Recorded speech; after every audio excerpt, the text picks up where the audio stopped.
How's it going, guys? But of course, you'll be seeing today is another demolition match here. Well, I should say it's a regular competitive match, but it was a destruction of the other team. And of course, I've never been one to judge the other team because I know that talent, as much as it is a large factor in why teams win out versus others, communication is another gigantic factor that comes into play in every conceivable round you ever play in. And in addition to that, how you communicate with the effective calls, with the effective strats. And a lot of the time, I played on teams that were very talented, but we lost because either we got matched up against a more talented team, or just the communication factor. Our team, I've noticed, sometimes will lose rounds as I do really good in the first pistol round, the all-important first pistol round, which we win. But I've noticed a lot of the time I've been playing on teams that were talented before that completely implode because instead of communicating with each other on where the opponent will be, we end up fighting because one guy lost the round previously, and instead of saying it's okay, we'll get him the next one, they completely, just go nuts on him in the chat, which is unfortunate. But that might have been the case with this team. I'm not sure. But needless to say, we do win handily, and I was just going to point that out as we go. But what I was going to say, of course, because what I'll do is, because it was well received, I like to basically edit down a few of the gameplays, the competitive rounds I have, and break down pros, cons, weaknesses, strengths, etc. about them, and this one will be no different. And I'll give, of course, my thought processes into it. These second rounds here are always the tough. Second and third rounds, win or loss, terrorists or counter-terrorists, are the toughest ones for me, I find, to break down. And as you'll see some bad habits, of course, too. The biggest one, of course, is instead of sort of strafe shooting, where you strafe, stop, shoot, strafe, stop, shoot, so that way you maintain your mobility and make yourself a harder shot. You also have maximum accuracy. I do have the bad habit of strafing as I shoot. I'm working on it. I'm going to try and break that habit, but I am working on it. Trust me on that. I don't need to be at least pointed out on that bad flaw already. But the other thing I'm doing, too, is I have buying strategies. Number one, of course, once you pass the first round, I almost always buy armor. The reason for that being that there's no reason not to, especially because if you're most of the time, especially if you're the counter-terrorist and you win out in the first round, the terrorists probably aren't going to have enough money to buy the AK, which will knock you out early. They're not going to have enough money to buy the AWP, so those are two weapons that would be basically an instant kill or an instant kill headshot that aren't a big issue.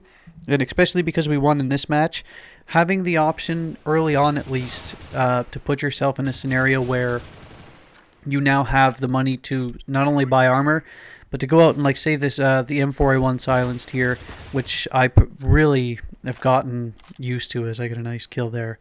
I find it's that balance between aggression, basically, again. Do you want to go out and buy a weapon that you're probably going to have great success with and win the next few rounds with?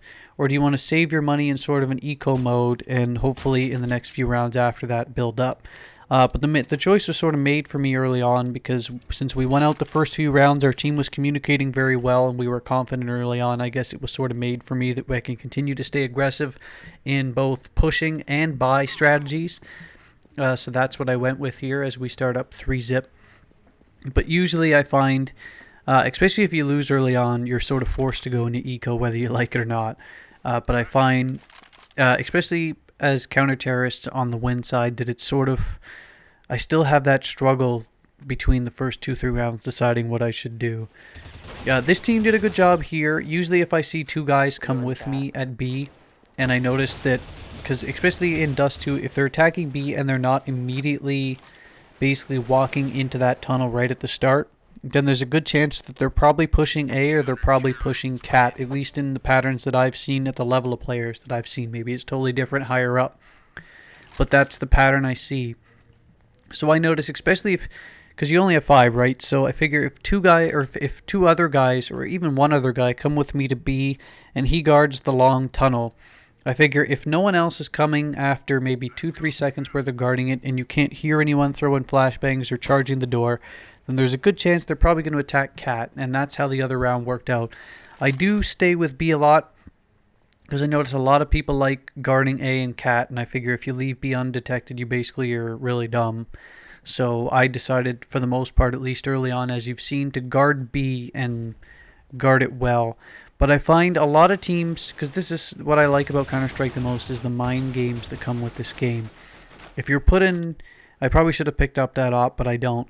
What the other thing, like I said, is the mind games. It's because a team might have tried and failed to go for B. You have to try and think to yourself, are they going to try and re-push B to try and get in our heads to reestablish that power scenario of they're not going to, or like the other team's stance of we're not going to let them dictate where they want us to go? Or are they going to be timid?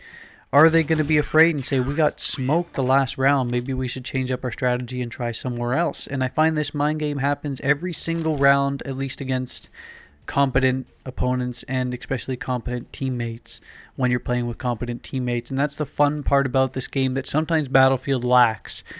It's that mind game, and that's what I really find fun about this.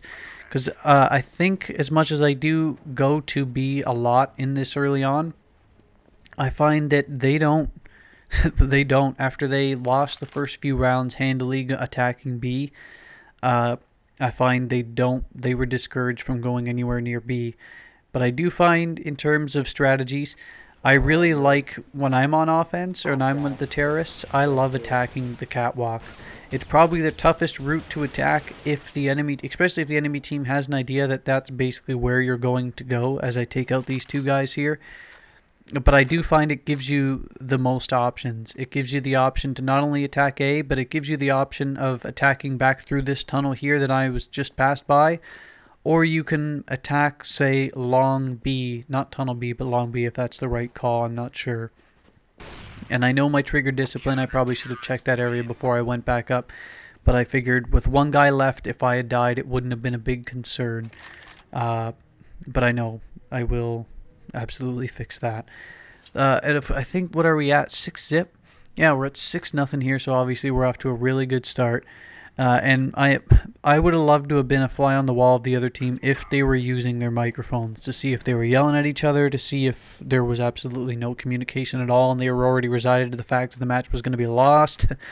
I don't know, but it just the sociology courses I've taken make me want to be a fly on the wall to figure out the communication strategies between them on that one anyway. This one here, I've seen the War Owls videos a few times of the best strategies to, and that guy is a very logical guy. I really like watching his videos for that, because if you're defending, say, A site there, you have the option of guarding long A with those crates as cover, and you can also use those crates as cover for guarding catwalk. As I take out that guy, the last remaining guy here. This, and again, I don't know what was going on with this team at times. I'm not sure if they were or were not communicating at all, but it didn't look like they were communicating for the most part, because as you can see, it was they just didn't look like they were on the same page for what they were going to be doing. I can't remember if this was the match. No, we have a bot for this one, so it didn't really work out all that great for the bot, because I think that one guy got disconnected. I don't remember. Because as I'm rewatching this as I'm rendering another video, so it's kind of running a little choppy. I get absolutely crushed walking out that doorway, but we end up winning the round anyway. And of course, let me know if you want to see the actual full matches, because I do edit out, like, say, the minute or two, 30 seconds that goes by, which end up saving like 6-7 minutes off the video sometimes. But if you want to see the full ones, I usually just show if we won the round or not. Maybe if it's a really entertaining moment, I'll show that too. But usually I just edit those parts out, because I figure if you just see the round win instead of a guy just waiting there the whole time, then it's better than watching another 8 minutes worth of video of people waiting. I get the op, and of course, like I said in a couple of other previous videos here, I really like that skin. I bought it for, I think it was $3. So that was the one I ended up getting. Like I said again previously, this is probably one of my favorite spots to op in the whole game, because counter-terrorists, of course, because the terrorists have to run to you, you're at the positional advantage of being able to wait and basically dictate the flow of what they're going to be doing. So using the op is so much easier with counter-terrorists, as you might expect. Simple logic dictates that. I do feel, and I have been yelled at a couple of times by guys, weirdly enough, that say, you're a terrorist, what are you using the op for? But I don't really follow, I'm pretty sure, yep, I get that guy. I don't there is logic to using the op, especially if you're skilled with it as terrorists. Because if you put yourself in a position that you can catch players rotating, especially at medium to longer ranges using the op, then I feel it's just as successful as using any other weapon. It's again, it's the logic of let's not throw the idea of using a weapon or a strategy out altogether. It's using it at the right place in the appropriate moment and time, and the player balancing that with the appropriate balance and time. And that's what I felt I was using with the op. Like, I peeked this section. I know it's probably one of the most obvious, most peaked sections, and a lot of good players will probably just pre-fire it before you even get in that scenario. But I figure it was worth the effort. Maybe people weren't as adept because we were winning handily early on at knowing that I was going to be waiting there. And I, like I said, right situation, right time. I try and put myself, as you'll see here. I'm pretty sure I end up dying here, though. And I can't remember if that flashbang was good or bad. But if it looks at it, it was bad. Because I get myself smoked.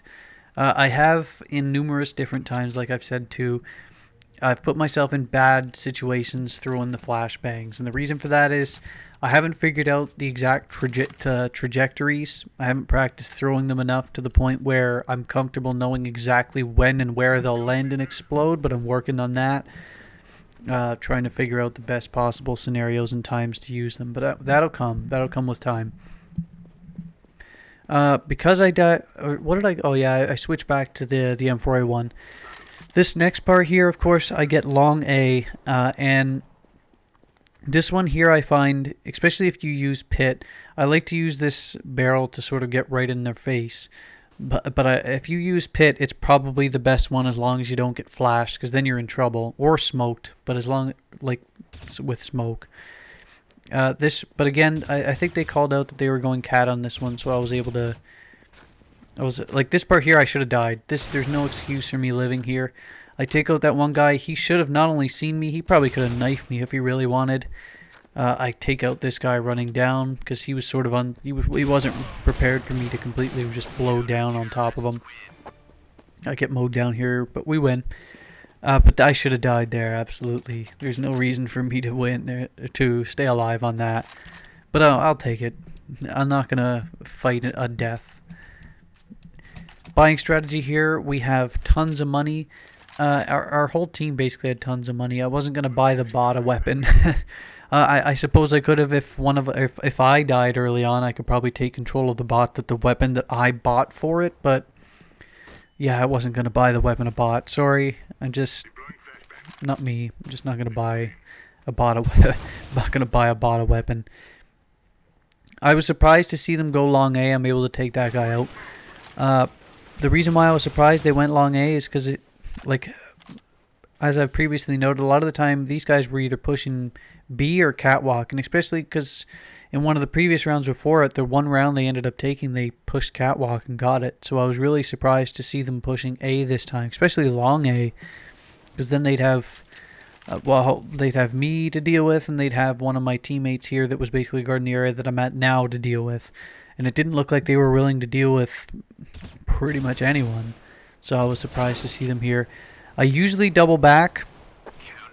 I end up dying here, but I usually end up doubling back a lot of the time between A and long A, especially if I'm getting long A, because I figure just the sort of game sense. I figure if they're pushing an area and it's too quiet, then they're probably either pushing or already at the bomb, or they're at their other bomb site. So hopefully my teammates, they didn't hear, but hopefully they either tip me off as to where they're going, or ideally I can figure out where they're going before they plant the bomb. Because once they plant the bomb, they're going to set up shop, and that's usually when, for the most part, you'll probably be in trouble, because they're going to guard all entry points, and as soon as you throw a flashbang or a smoke, you've tipped off where you're coming from, and most of all, you've tipped off that you're coming. So that's a big issue too. For this particular round here, I was guarding catwalk. I managed to take that guy out. Sometimes when I'm watching back and watching these as I'm sort of doing the commentary for them, I'm surprised I did the action I did. Like, I did get the kill. It wasn't a problem. I'm trying to see what happens here. I don't remember this round particularly well. Usually I'm pretty good at remembering the rounds, even though I haven't seen the match in a couple of days. 4-on-2, they've managed to plant the bomb. We're going to rush back to B here. I managed to... oh, yeah, I remember this round now. I take out this guy, and at this point, I go to defuse, and I completely forgot that there's still a guy alive on the other side of this fence. There's still 4 guys alive. I managed to take him out right at the end there, and I'm really surprised I didn't die. That was another moment where, like, alluding back to previously in the round, that I probably should have died, probably should have, but I didn't, and again, not going to complain about it. I don't know, sometimes these rounds are just so incredibly lucky, or just so incredibly just sort of baffling as to how you didn't die. What is it at now? 12-1. Jeez. I find that, like, as my first ever match I played where I got the tie 4-11, that Dust2 is pretty balanced well. I haven't had a problem with Dust2. There are, I think it was Overgrown, the one where I tied, where the terrorists had quite a bit of an advantage in terms of flanking routes if the enemy team wasn't doing very well in communication. Because B had 3 different angles to get to. But if you attacked A instead of B, or maybe I switched them up between the warehouses, if you attacked a certain, like if you didn't devote at least 3 guys to the warehouse area, then you can attack the other area and basically walk in with the bomb, and getting back would be a nightmare. So some of those maps aren't the best balance for one particular side, but of course the argument is that when you trade sides, you can make up that difference, and I do notice that happens. Like when we traded to terrorists the next round, of course in that round we ended up tying it up. So that's the logical argument between it, that as long as you don't get 15 zipped in the first side, then ideally you can make a nice charge back. Dust2 doesn't really have that problem. I notice it's quite balanced, and a team that's very good talent-wise and using good communication strategies usually doesn't have much of a problem. At this point here, you can see that the enemy team, and of course, I don't blame them, it's 13-1. It's already down 4-1. I managed to take him out, another round win. At this point here, they're probably just frustrated, and I'm pretty sure they do end up forfeiting. Like, we switched side to terrorists. I edited that part out. But yeah, again, at this point here, they're probably just so damn frustrated. They just want the match to end. They don't really care at all. Basically, and how it works. I'm pretty sure, I can't confirm it, but I'm pretty sure 2 of them are bots as well. And the reason being because 2 guys either outright quit or just didn't want to play, or had a couple of problems with connections. Because I know one of my matches I end up getting disconnected. I actually had problems with connections. It banned me for like 30 minutes or so, whatever the first ban wave movement is. But sometimes that's the case. I just have problems with connections. Well, again, what's it at? 14-1. We end up winning this round here. And basically we win the next round. But I'm basically all out of commentaries. So that's it. Hopefully you enjoyed it anyway, even though it was 16-1. And I promise in the near future I'll be posting more closer matches with ideally more maps. Because as much as Dust2 is the popular one and I have fun playing it all the time, I do have a lot of other ones where it's closer. And it's more entertaining. So enjoy the last round here.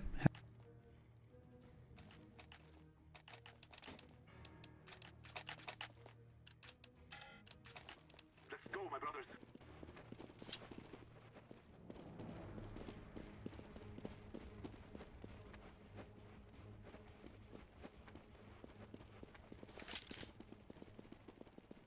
Flashback.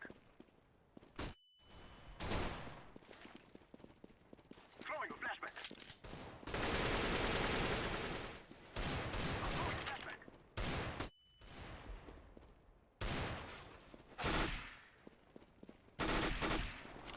As their landing zone. Terrorists win. Remember this day, my friend.